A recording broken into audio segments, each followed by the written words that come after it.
All right, welcome to the AdaptX podcast, where we have conversations with individuals who are building accessible businesses and products, advocating for inclusion, or excelling in adaptive sports. Our intention is never to speak on behalf of those with disabilities, but give them a platform to amplify their voice and share insights to make a more accessible world. Today, we are joined by Ken Walsh. Ken is a senior advanced analytics manager in the medical device industry and a keynote speaker who has transformed adversity into strength throughout his remarkable journey. Overcoming a history of substance abuse rooted in a challenging upbringing, he found solace and support in the fitness community.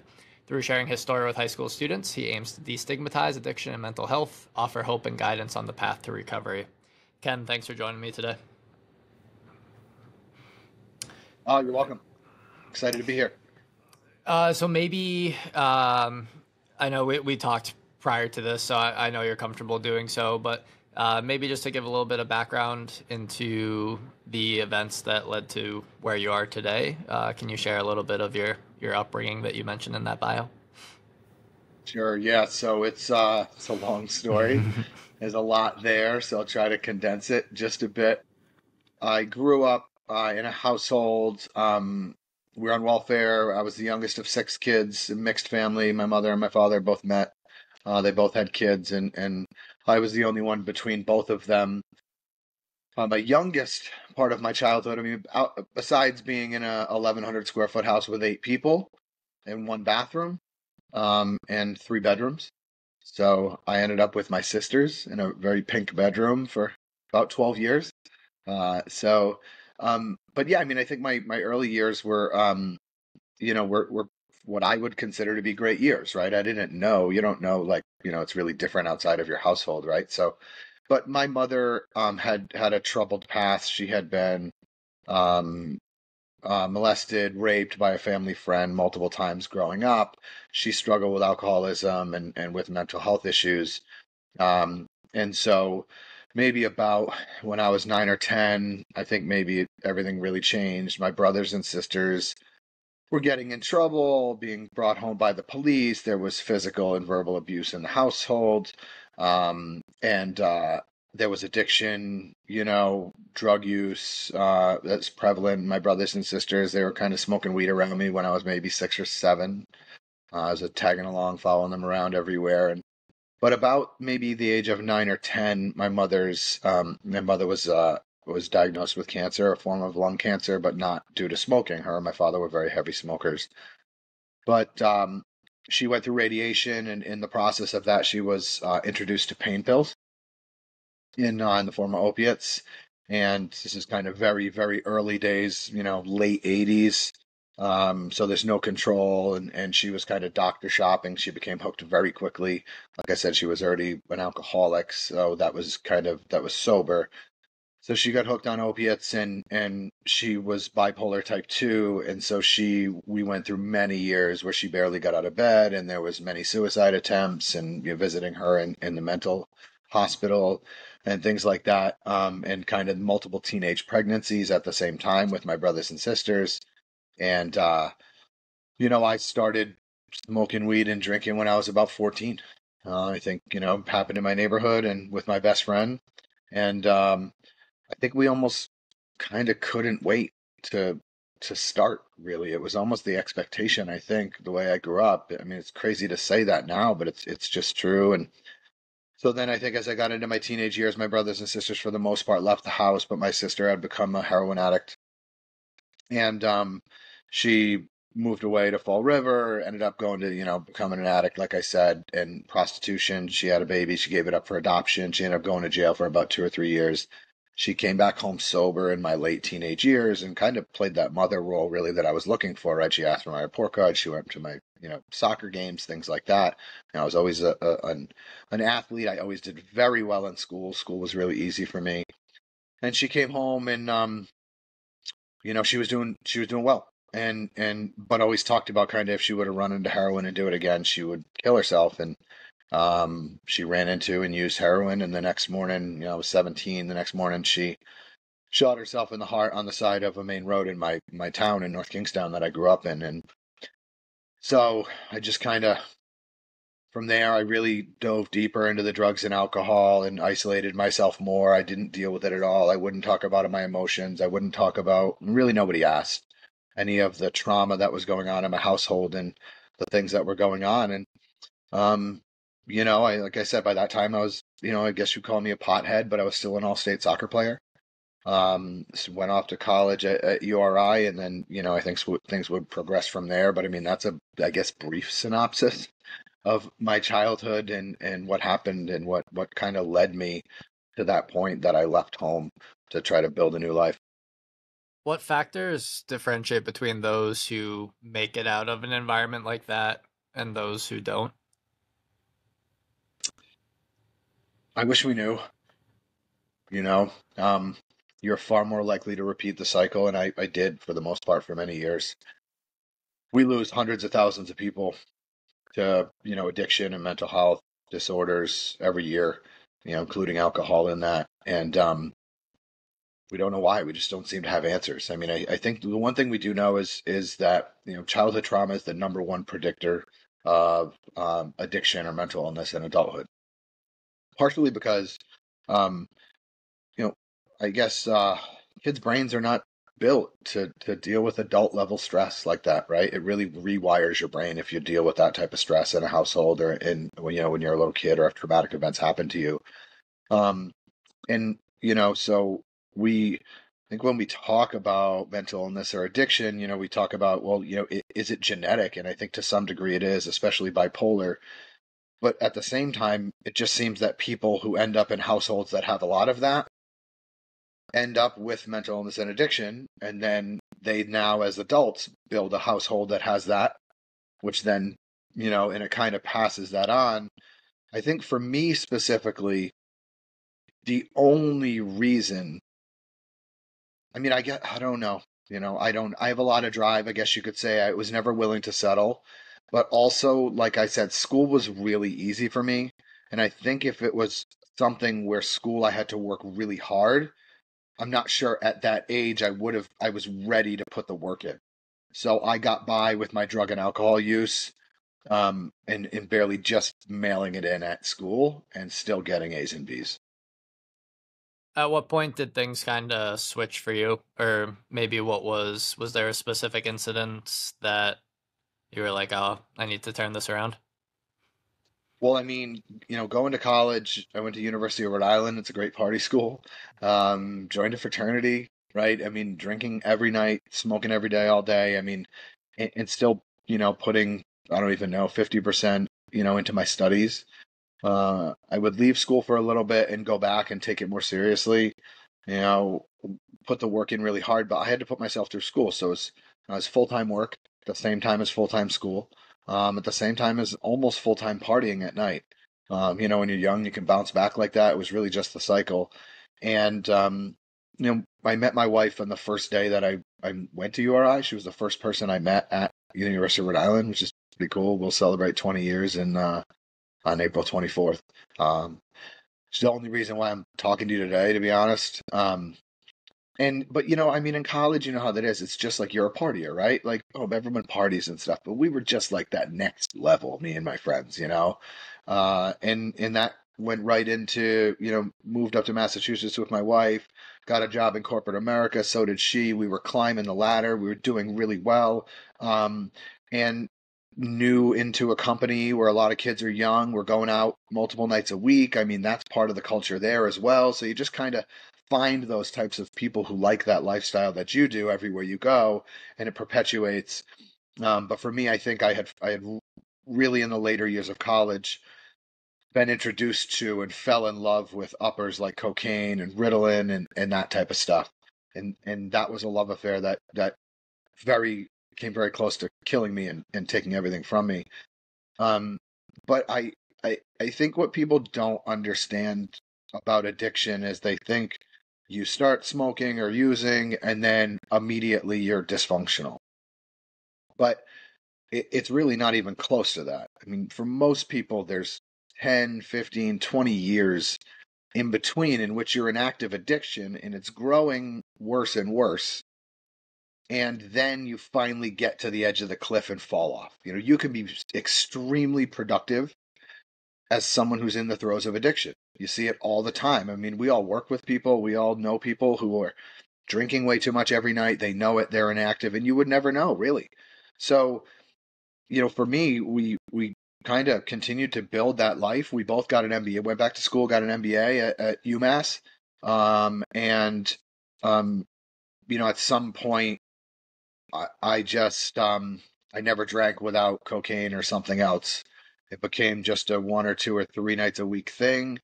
And then, yeah, I guess it just progressed and progressed. I was never an everyday drinker. I was more of a binger than anything. And I lost my mother finally. She was in active addiction for many, many years. I lost her when I was 27 and, 46 now.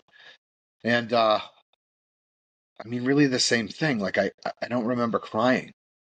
And I'm a very emotional person nowadays, And if I look back in like the 5 to 10 years following that, was really where I would gradually get worse and worse and worse. And I think what had happened as I look back now in counseling is that it just opened up a lot of wounds. My mother, they found her, she was unconscious, wasn't breathing. And so they were able to resuscitate her, but she had, long enough with no oxygen to the brain. So, you know, we had to pull the plug, and we don't know if it was overdose or if it was an intentional act of suicide. Like I said, she probably attempted suicide maybe 15 times in my life, ended up in the hospital. So we'll never really know that, but we do know what they found in her body. And, there was, of course, a lot of drugs that we knew. So after that, I just kind of slid for a long period of time, but didn't realize it when it was happening. I still said, well, I've built this view of what success looks like in my mind. I grew up poor. We fought about money. There was no, room in the house, clothes and food. And these were the things in my life that I had decided that if I got to the point where I didn't have to worry about them, then I was successful. And I had 2 boys now, 2 little kids, and I had a nice house and I was making good money. I had the nice car. I didn't have to worry about that stuff. And I was the most miserable I've ever been. Yeah, I didn't want to be here anymore. And, I was really close to that point that I lost my dad. And the story of how I lost my dad and what happened after that would really kind of be the turnaround. Were your kids born during the process and you were still addicted to drugs and alcohol? Yeah, absolutely. Um, How do you intend on raising them to kind of break that cycle? well, I think it's what I'm doing, you know. Um, so my boys are too young to remember any of my drug or alcohol use. Um, by that time I was, like I said, I was never an everyday user or any of that, and but it would get to the point where I was binging for 2, 3 days at a time sometime, barely sleeping, that type of stuff, maybe not coming home.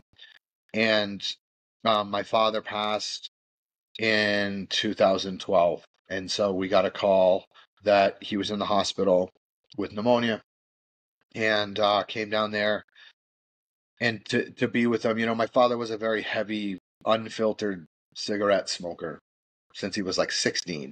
Um, but he coached in my town. He coached every one of my brothers and sisters. He had an impact on hundreds, if not thousands, of lives.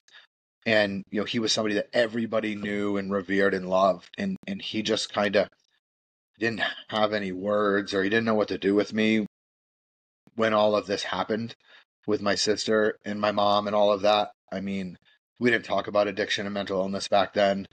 And, you know, um, but he was like, he's my best friend. He's the guy that always had my back. And I go to the hospital, and they say, well, they actually diagnosed him with stage 4 lung cancer while I was there, while I was in the room.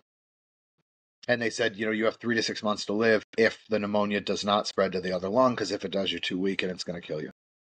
And 2 weeks later, it wiped him out. But during that process, I saw him, was very specific in my mind that I still think about. Was I came in the morning to see him because we're coming in every day and staying there all day.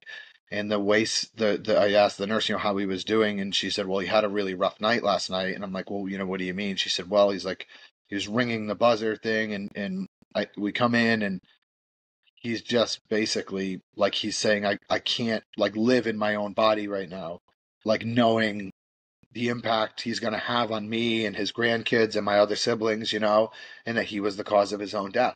He had seen the impact of all of the other trauma had on us, and for him to now be putting on top of that, he's having a hard time, and he was almost like convulsing.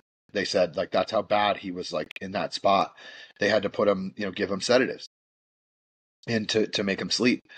And so I just remember taking it all in. I remember after he passed, people reached out. Your father was like a second father to me. And he had a huge impact on the town. And I was like, well, like I'm watching my own death, right? Like I'm gonna die, sorry, filled with regret, right? That I was the cause of my own death and that I passed it on, always promising myself that I wouldn't. And, like, how can I leave a legacy like this guy, like a giant legacy? He was a giant of a man of what he left behind. And, I think it was the only time or the only confluence of events that ever brought me to the point where I was asking questions about myself and answering them honestly. And I didn't like the answers, And I think the hardest part at that point was knowing that my dad wouldn't be proud of me and the life that I was living, because he didn't know a lot of my secrets. And, that's kind of really hard given he was really the only one I ever cared about what they thought. And so it was for me that trigger, that place that I promised myself I was going to fix it. And I was up for the journey because I had promised myself, I don't know, a million times, right, that I was going to stop and that it was going to get better and all that stuff. And so that moment for me seemed to be a turning point. I would have a couple dips later on, but that was really, what set me on my path. Yeah, you mentioned legacy. It was a question someone asked me when I was appearing on their podcast a few weeks ago. I mentioned I have two boys under 2 years old, and he said, "Oh, what's the legacy that you want to leave for them?" And I didn't really have a good answer for it at the time. I'm still not sure I do, or at least like what would I want my kids to think of me? And it doesn't really have anything to do with the businesses that I run and the work that I do, but I want to make sure that I'm there for all their games. That seems to be the one thing that's sticking in my mind right now is being there for all the important milestones. You mentioned like you knew at that time that you had to take the first steps to changing it. What were those steps? Yeah, well, it's for what you just said right there about the game. So the one thing that kind of hurt me the most out of all of it with my mom is that when I was, I don't even know, 13, 14, she just stopped coming to my games. And, I was a striker on the soccer team and I was like a star in the town team and stuff. So, I was having big moments on the field, whether it be like regular or once you get into high school and, just kind of always looking to the sidelines to find my mom when big things would happen or to see her on the side, just like you do as any kid does, right? Just like looking at the sideline to like, okay, mom and dad's here, right? That's a big thing. And you don't realize how much it will kill you inside when you look over and they're not. But at one point, they were not, or she was not, and it was never to come again. And that to this day hurts. That's one of the worst things, because, so I think I was having this conversation with me, and it took me several months after my dad passed to really go through this little exercise. I just remember one time, just like I was actually looking in the mirror, and I was saying to myself, like, nobody gives a shit what you've been through. Like the world doesn't give a shit.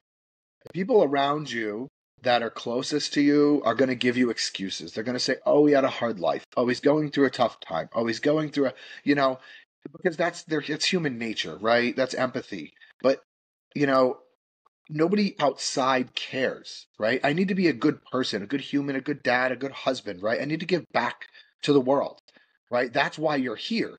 And so it's just kind of a different viewpoint of the world at that point that I call my father's death the greatest gift he ever gave because he gave me clarity. And clarity is important and perspective is important. So, at that point I was 50 pounds overweight. I mean, I was huge, right? And I wasn't athletic. I wasn't doing anything. And I was just like, okay, like I I'd seen this thing called CrossFit. I had fallen in love with it from afar. And I was like, I would love to do that someday, but I wasn't anywhere near where I could. So I said, okay, I'm going to lose 50 pounds. I made that number 50, and I was like, I'm going to lose 50 pounds. And the way I'm going to do is I'm going to run. I'm a soccer player. I love to run when I'm in shape anyway. And so I said, what I'm going to do is I'm going to get myself back into shape. I'm going to diet and I'm going to run and I'm going to lose 50 pounds. And for 18 months, I ate salads and ran and was just hardcore. And I took off the 50 pounds and I was rail skinny, not even close to what I look like today because I had decided I was going to build back a healthy frame, something that I worked for.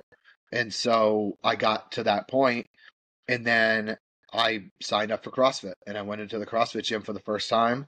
And, I'm kind of a person who, even with running or whatever, you're almost masochistic in a way. Like, I love to push myself to my absolute limit where I'm like gasping for air, and I think a lot of addicts and people with mental illness crave that, right? That's why you find a lot of addicts run endurance races or find their way into a CrossFit place, right? Because it's something that replaces that, being pushed to your limit and giving you that challenge that you need. And so yeah, so I went in and I was awful. I remember him doing like the first test to see like, okay, I want to gauge where you are. And he said, okay, let's see how many strict pull-ups you can do. And remember, I had just lost 50 pounds. So I'm like, oh, I'm going to kill this. One. I got down and I tried to do two and I couldn't get back to the bar. And I was like, okay, like, that's good. That's where you're at, right? Like, and I was mad and I should have been. And I use those types of things to drive me, right? I'm angry at where I'm at and I want to be better. I want to be in a better place. And so the journey was on and I fell in love with it. I did it for 9 years until kind of injuries piled up and I've got a bad back and a bad knee. But yeah, man, so that was the moment that I had decided and that was the route that I said I was going to go. Um, yeah. And I mean, I think, like I said, there were some bumps in the road from there. Because even after that, I was still using here and there because I had promised myself, I was like, oh, well, I can go back to like just drinking because I can be normal like everybody else. And then I would prove myself wrong over and over. I'd go get 4 or 5 drinks. I'd go find some cocaine and then, you know, and so I'd go this like 2 or 3 months at a time being perfectly clean and then explode and use for 2 or 3 days and then do that again and do that again. And what I noticed along the way was that when I would come down from a binge or whatever, I would be in like a depressive state where I couldn't get out of bed for like a couple weeks at a time. Like, you know, 3 weeks before I was running a race on a mountain for 7 hours and like loving every minute of it. And then, 3 weeks later, I can't get out of bed to shower. So like, just like what is going on here? Like I was scaring myself. I didn't think I was ever going to be normal again. And I didn't know what was happening. Finally got to a place where it scared me to death. Like it scared me to the point where I never thought I was going to be normal again. And that was the moment that I raised my hand and I asked for help and said, I don't have the answers anymore. I basically raised myself since I was 14. I always had the answers, and every answer that I had was the right answer. And here I am. I promised myself I was going to stop this so many times. I did for a year and a half, and that was good, but I can't. I just can't. And it was finally time for me to say, maybe I need someone else to help out and to bring somebody else into that very private disaster was the hardest thing I've ever done in my life. It was embarrassing. Yeah, I It would shouldn't imagine. have been. It shouldn't have been, right? Because we need to be better at saying, I need help. We all can say I'm human and I need help. But there's an ego thing at play. And I think that stops a lot of people from asking for help. But for me, it saved my life. It saved my marriage. It saved everything.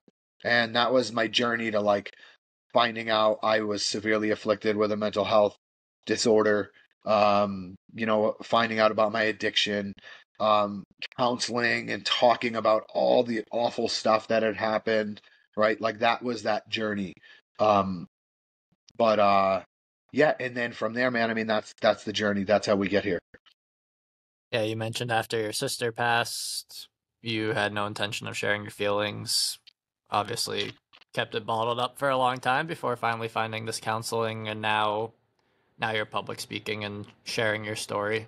Um, at what point did you decide, one, that you were comfortable sharing your story, two, maybe that you thought it was worthwhile to share, and who did you hope that it would benefit?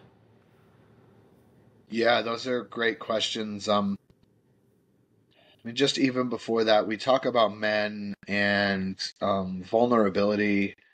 Um, showing and talking about your emotions, that type of stuff. I mean, we everybody knows this. We just do a really bad job in society of building up what a definition of like masculine means or being a man. We the world and some people teach their boys very early on that emotions are a bad thing to have.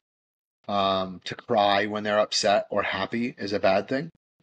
And so, when a father tells his boy, suck it up, you shouldn't be crying because of this, it doesn't change in the future the fact that they want to cry.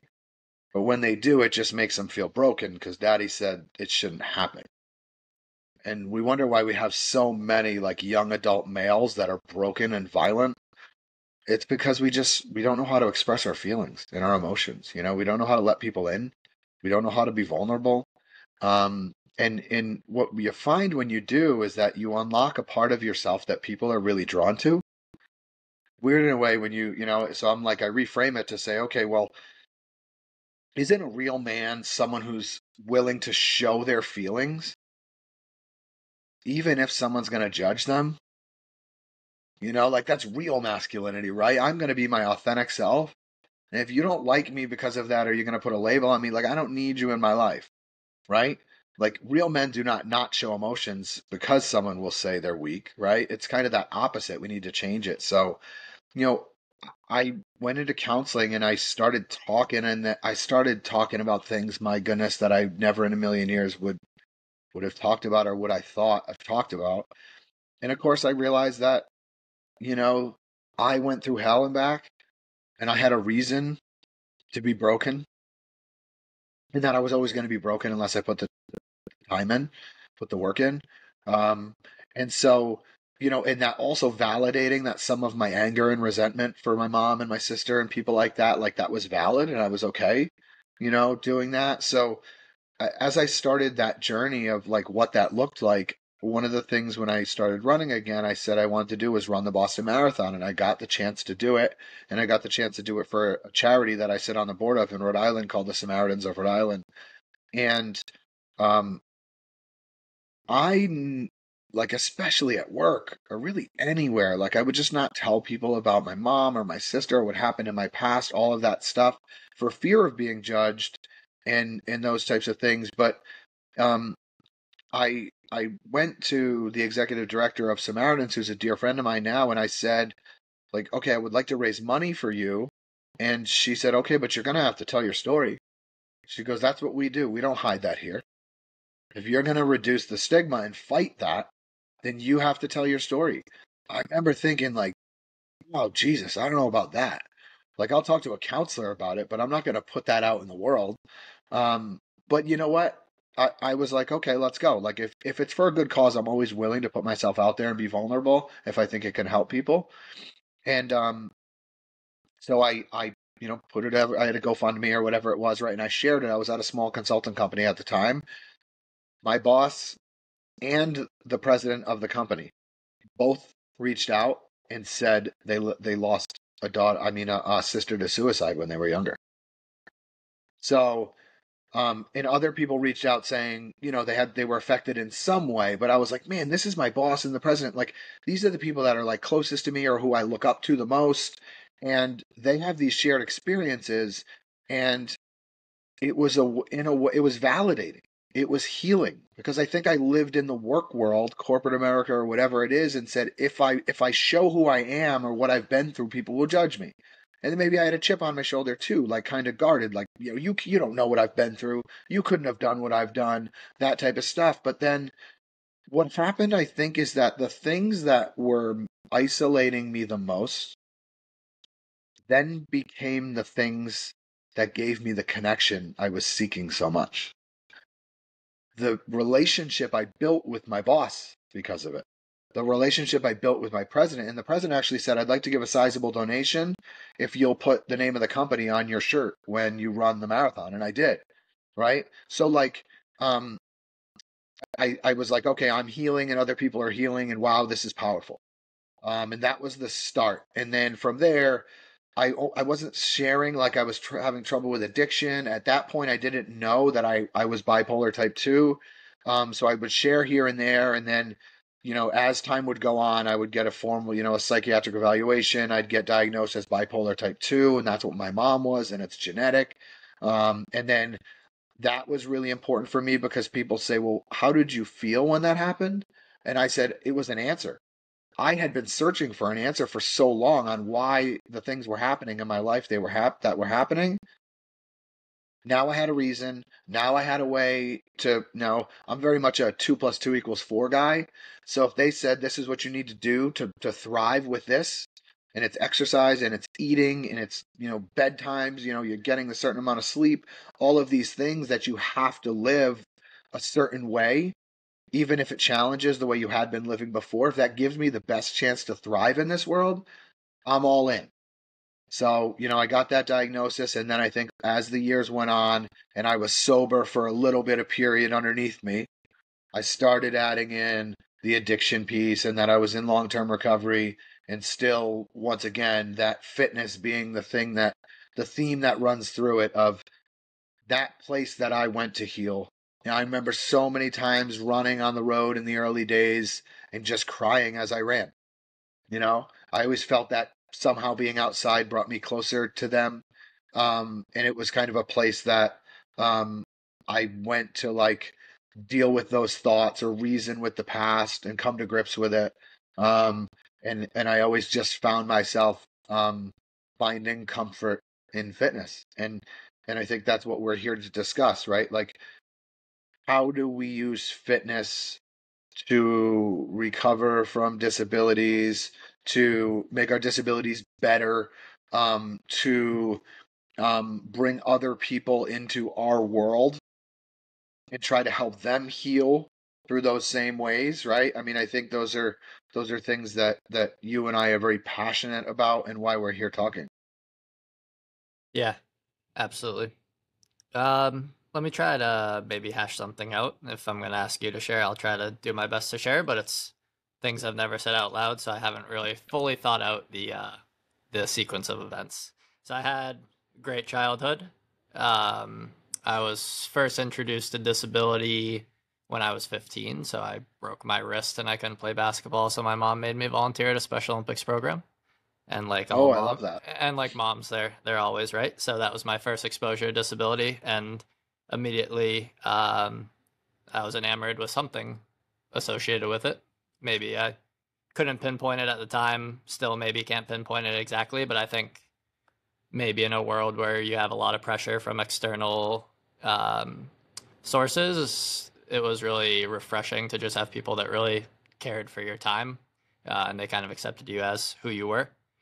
So around a similar age as maybe when a lot of my friends did start drinking, mid high school.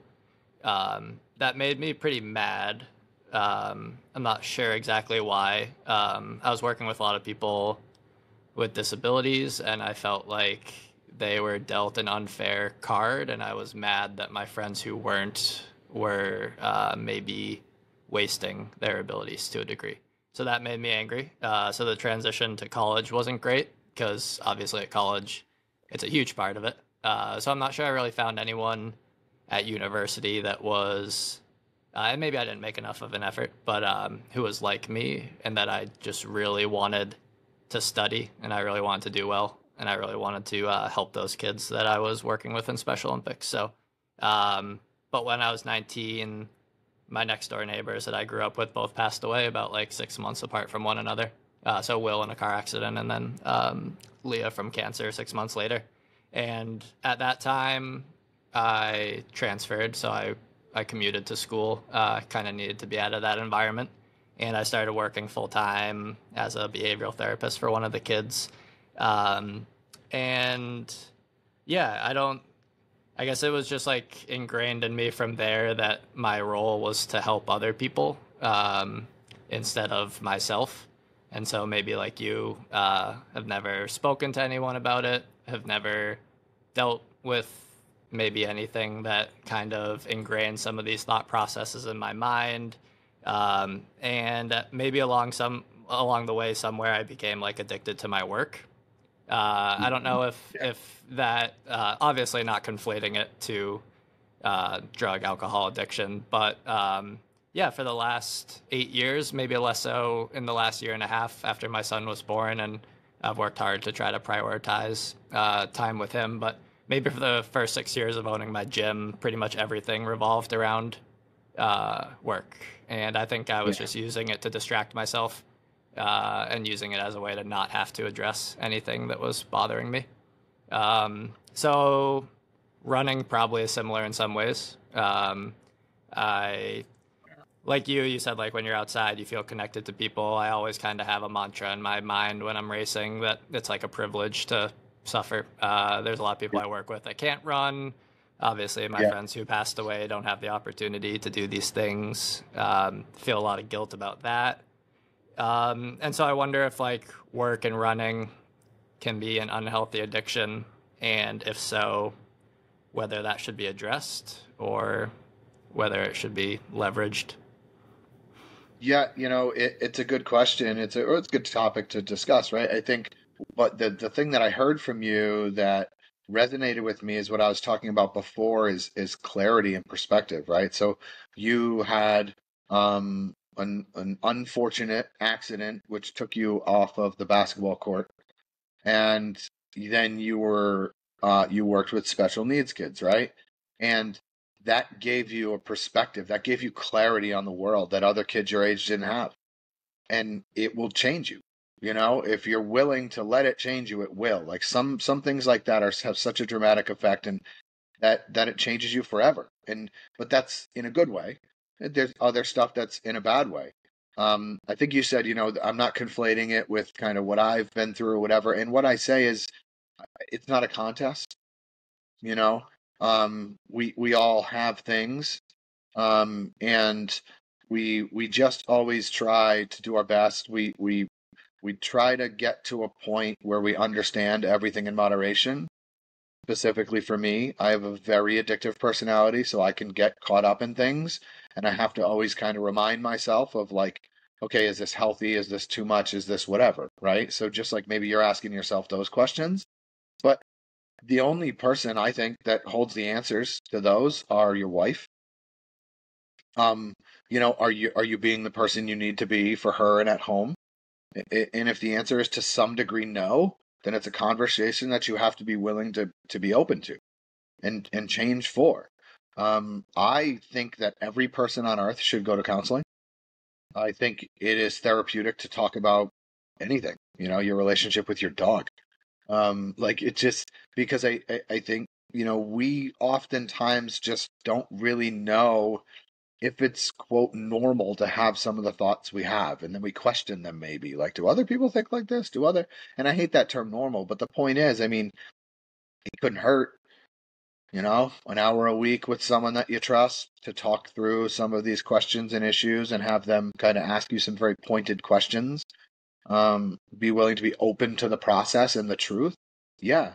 So, I mean, you're doing what you needed to do to get by and survive. I think that's what we do as humans. Luckily for you, these are pretty healthy activities, but there is such a thing as too much, right? Um, it is great though that you have that experience and you're doing what you're doing. And it's interesting that you say like you use that as motivation because you say, well, other people can't do this, so I know that I'm lucky. And I really like that, I really like that. Having the ability to know that is a gift. Yeah, I don't know if like it's something that's popped in my head, and I don't know if it's grounded in anything, but sometimes I think that And there's people that are a lot more successful than me and work a lot less than me. So it's not like I have some magic formula to success. I'm far from that. But part of me maybe says to myself that if I were better, then I wouldn't work as hard. Or if I didn't have that like self-induced pressure, that I wouldn't work as hard, and then things wouldn't be as they are now. Yeah. So it's been a hesitancy to maybe resolve some of those things because I can identify how they've been beneficial in my professional career, but they're definitely not Yeah. beneficial. They're definitely not beneficial in my personal life. Yeah. And I think, but you know what? That's the journey that we have the gift to live. Everything is a gift. So hear people say before, um, every time you say, I have to, replace it with, I can. So like you're like, oh, I have to go to the grocery store. Well, I can go to the grocery store. I have money. I can buy food off the shelf. I can feed my kids. I can drive myself there. Oh, I have to pick my kids up from practice. I can pick my kids up from practice. I have kids. They're healthy. They're able to play sports. Like there are always ways you can take those types of things in the everyday life. And for me, what I say to people is you'll hear people say like you never know how to live until you die. And what that refers to is people on their deathbed saying, I wish I spent more time with my kids. I wish I didn't work as much. I wish I didn't. In that moment, they now know how to live. They know what is most important and how they should have lived.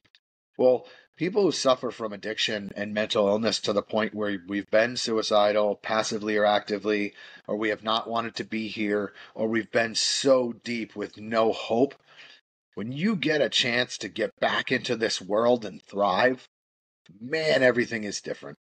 It's just different. Like I know that I am appreciative of this minute right here. I'm not guaranteed 5 minutes from now. I'm not guaranteed tomorrow. Take the trip, you know, work less, do the thing, because I know I've been there, you know, I know how bad it can be.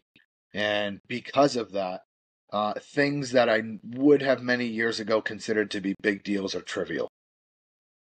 Yeah, it's that pressure of like wanting to provide for your family, and then I got in this environment where it was pressure to serve our clients and our members, or it was to coach our Special Olympics basketball program. And it's like there's always someone relying on you, which is a great thing to Yeah. have. It's a really fortunate position to be in, but I can't pretend that it's not a somewhat challenging position to be in. Um, Yeah.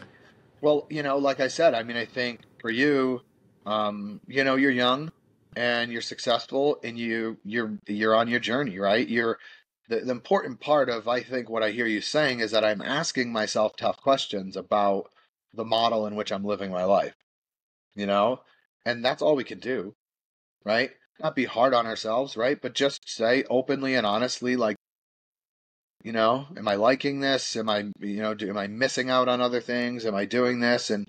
Um, and then kind of change as, you or your wife or whoever else is your system for truth and honesty. Um, and because, you know, I with the addictive personality like I have, I'm the same way, you know. But the one thing I have learned for me specifically is what I thought I had to be was completely unselfish in life. And what I now know is that I have to be entirely selfish in order to be unselfish for other people. Like if I don't get my sleep in, if I don't get my workouts in, if I'm not eating right, if I'm not, my medication, like all of those things, if they're not balanced and I'm not in balance, around my house, my boys or my wife, no, I got to get a running. Now we've got a big day. We're going to be out and about, all that stuff like that. I got to get a running, this morning. Got to get rid of that angst and anxiety. They know that I have to have that, and they know if they give me those things, then I'm the person they need to be everywhere else. Now I'm out and about with them and I don't have that angst I have inside if I haven't got my run in or whatever, right? And I'm not short and snippy with them. So like I can things like resonate that, with that. Yeah, Yeah. So like I can certainly resonate with that. yeah, right. So I mean, but they know that and they support it because they see when they do that they get great results from me. And I think with what you're doing and a lot of what we see in the world, I am bipolar type 2, right? That's my diagnosis. I take 3 medications a day. And then I take a thyroid medication too because my thyroid was up. So 4 medications a day I got to take. I never believed in a million years, 5 years ago, I could feel the way I do today. I just had a medication change, just changed the milligram I take per day like 5 weeks ago. As I get older and my testosterone levels come down and other stuff changes, I need to be in tune with my body. I'm sober, I'm clear, all of that stuff. I can feel this, so I am, and I need to bring that feedback back to my psychiatrist and my wife and triangulate those. So I never in a million years thought that I could get where I'm at right now. I didn't know it was possible for me to feel like this. I had no idea it existed. I didn't know how bad I was suffering. But I'm covered under the ADA, Americans with Disabilities Act, right? And multiple other, severe anxiety disorders, those types of things, right? So if I need accommodations for work, they have to be given to me. People with what we call hidden disabilities, which is me, right? My life isn't easy, man. Living in my head is not easy, and living the life I have to live is not easy. It's better than I ever could imagine, and I have bad days, and I have bad weeks, and sometimes I have bad months. But I know that I'm blessed to be here and to be sober and be surrounded by the people that I am. But when we talk about going into a gym setting or working or things like that, when you've got anxiety or you go in bipolar depressive episode, walking into a gym, the Globo gym, something like that, to work out, all the bright lights, all the equipment, all the people looking, all sorts of stuff, no way. Absolutely not. So, when we talk about safe places for people with disabilities, we have to understand it's not just physical disabilities. We have to give people a place that is safe and understanding and empathetic for mental health issues that they might be going through. Because they should not be viewed as different. Like when you're going through a tough time in mental health standpoint, your mind is attacking you 24 hours a day, even in your sleep. And you might not be sleeping at all. You're just constantly under attack. And to go out in public and function and do stuff is hard. But the thing that you need the most in that moment is a damn good workout, right? Like that will quiet your mind. That will get you to a point when you're like, okay. And also, as it builds confidence. Okay, I got my workout in today. I know I'm struggling. I know everything is hard, but I got to work out it, right? And you get the little bit of confidence. Okay, I can do this. I can do this. So, we need to be more conscious, I think, of that. I think it's hard to do. But if I'm going into a gym in which I know I have friends or trainers or other people who get it, understand that I might not be at my best, but I still just need a workout and some love and compassion and support, man, that's a good model, right? We need more of that. Yeah, the CrossFit community has obviously been a real strong pillar of the importance of bringing people together in a fitness space. Yeah. You can critique training methodologies, etc., but you can't deny the fact that they brought community to fitness, and they were probably one of the first ones that did so. I think it's like striking that balance between, I think some people are intimidated by the persona that's CrossFit has adopted. Once Yep. you get it, once you Yep. get in there, I'm sure it's completely different. But I know, like for Completely us, different. Yeah. yeah, but I know like for us at our facility, we've had a lot of people that come to us because they see that we work with disabilities. They assume that our staff are empathetic, are willing to modify for them, make necessary adaptations. And they don't have a disability themselves, but they say like, oh, I want to get into like my fitness journey. I don't, like you mentioned, want to go to one of those like Globo gyms.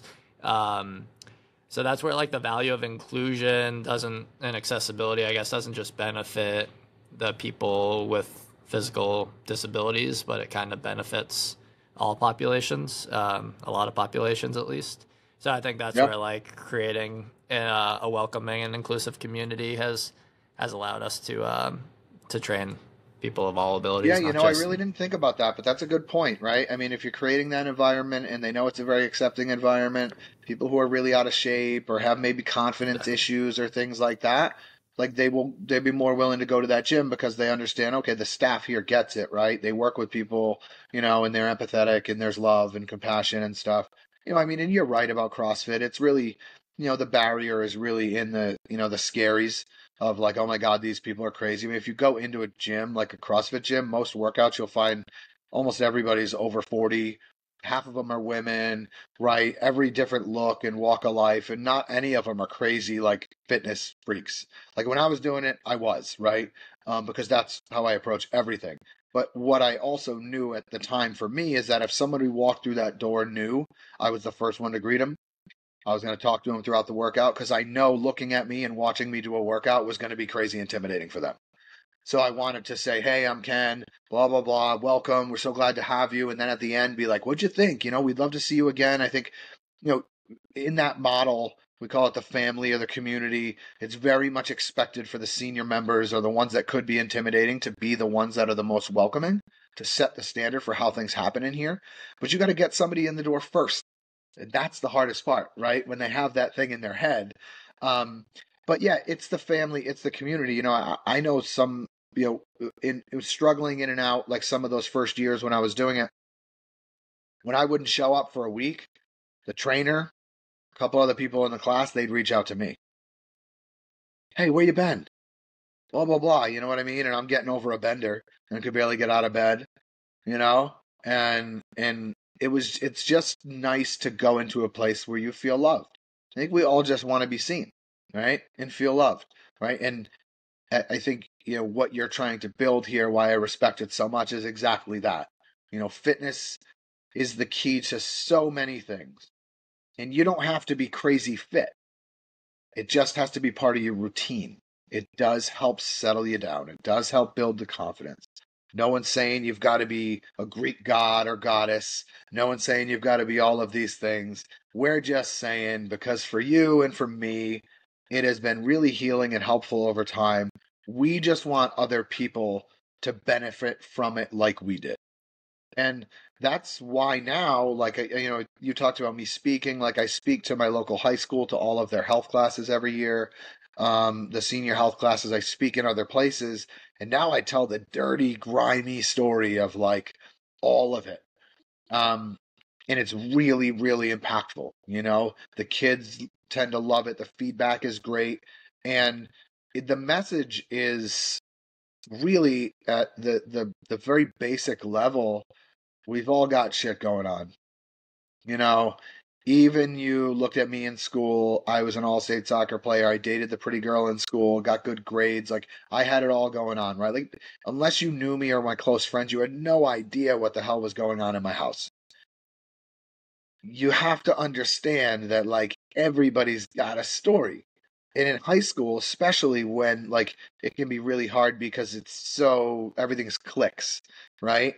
And the kids that are struggling with anxiety, want the popular ones, there's no chance they are looking at the quarterback on the football team and realizing that he, is taking medication for depression or struggles with anxiety. It's the farthest thing from their mind. There's no chance that could happen. And I see them talk to me all the time. It is. So, we just, I know you do this in your gym. It's just, we just have open arms for everybody and a lot of empathy and no judging, right? Understanding everyone's got something going on, and I want to meet you where you're at, and I just want to be an ally. I think that's been one of the worst side effects of social media, maybe, is that it's always just the positives of people's lives, and it just like conditions that feedback loop of everyone's doing great and maybe I'm not, or everyone has these things going for them and I'm struggling with this. So I think it's tough for kids growing up right now in the thick of that. Yeah, They don't know how to process that stuff. And social media has only exacerbated it. yeah, and But so 2 years ago, just over 2 years ago, I lost my best friend, the kid that I said that we started doing drugs together when I was 14. He lived in my neighborhood, best friend since like age 5. He was never able to get sober. He ended up an addict like me, shocker. And we used to use together. And then he was never able to get sober, and he OD'd right before Christmas 2 years ago. And the thing that I get the most from other people when I see them or at the wake or at the funeral, I gave his eulogy, right? I mean, we could not have been better friends, is that they were like, like his Facebook posts, he was doing so well. This, that, you know what I mean? And it's like, and I would see his Facebook posts and think to myself, come on, like, I know you're really struggling and you're putting this out there. And, I wish, because I am on Facebook, people will tell you or whatever, you can look at my page. I talk about when I struggle. I talk about my disease. I talk about my addiction. I talk about all that stuff. And I say, I just want you all to know when you look at me and my wife and and the beautiful boys and the happy family, that there's a story and that I still struggle here and there, and that's okay. And I wish we would be more accepting of people's stories. And I wish more people would be willing to share their story. But everybody's just afraid of being judged, and I get that hard. Yeah, I think I sometimes hesitant to share things on social media because I understand the repercussion that it might have for someone else who's like approaching it from that lens of, oh, this person's doing great and I'm not. Again, not to say that I'm the shining example of success, but like I don't want to portray something that seems so pure, um and there's nothing inherently wrong with it, but I just don't want people to feel like they're not doing well and other people are doing Yeah, bad. So I feel like yeah. I mean, sometimes I'm yeah, hesitant to share. I hear that. I mean, I think that you're doing something really good here, and as it pertains to your business and what you're doing here and all that, I think that's stuff you need to share. But I think we also can have a healthy doses like, listen, my life's not perfect. I've got plenty of stuff going on, blah, blah, blah. But, what we're doing over here is really special. And because getting more people into the doors of your gym can only help the world, right? How would you gauge the efficacy of your speaking? Um, well, I mean, you want me to read a couple snippets of what people said? Yeah, if you have them readily available. This was the first year that they actually got feedback through like a Google form, and there was 60 pieces of feedback, and they were all very similar. I'll read you a couple. I thought the presentation was incredible. I mean, this is a 45-minute presentation, right? I thought the presentation was incredible. I am so, so grateful we had this opportunity. As someone whose childhood has also been affected by someone with mental health and substance abuse struggles, I really felt so seen. Me and one of my best friends, who was in a different period, were hanging out over the weekend, and for probably 45 minutes we sat in my car and just talked about how incredible the presentation was. The whole presentation was so impactful, so thank you so much. This is a senior, right? Who is basically at the point where they've got senioritis, they've been accepted into school. Nothing matters from here on out. They could have only done one sentence, and almost every single person, 60 of them, did a paragraph. One more. I thought the presentation was very enlightening. I met Mr. Walsh over the summer, and he briefly shared his story with me. I knew from that moment that he was going to share an incredible story with our class. As someone who has struggled with clinical depression and anxiety for my whole life, I truly resonated with some of the struggles in his life. I have taken away from his speech that when my parents ask about how I'm doing and if I'm feeling depressed, I need to be honest with them and seek the help that I need but maybe don't want at that point in time. I want to thank Mr. Walsh so much for his bravery in sharing his past. It has truly changed the way I think about my mental health and the mental health of those around me. Yeah, those are pretty powerful because you want like action. I feel like sometimes with like the motivational speaking, it has substance, but it doesn't always elicit action. Yeah, well, I mean, and that's like I told you before. There's kind of a certain themes, and what did I learn? And the biggest one is self accountability. Like when you're struggling, you got to own that. You got to ask for help. You got to chase down the resources. No one's going to come to save you. It's great to have a group of people around you that support you, but even in the absence of that, you got to stand up and you got to fight, right? That's just the way it is. And so like that girl I talk about, listening to the people around you, like I talk about my wife and the dialogue we have and how helpful she is to understand behavior changes on my side. Because with mental health, it happens so gradually that I can't pick up on small things until it's too late. She will see them well before I can, weeks before I can. And she's that barometer, right? She's that like hurricane or sorry, tornado siren or something, that goes off. So, I talk about that. I talk about empathy and understanding for those around us and understanding people are going through struggles that we don't know about.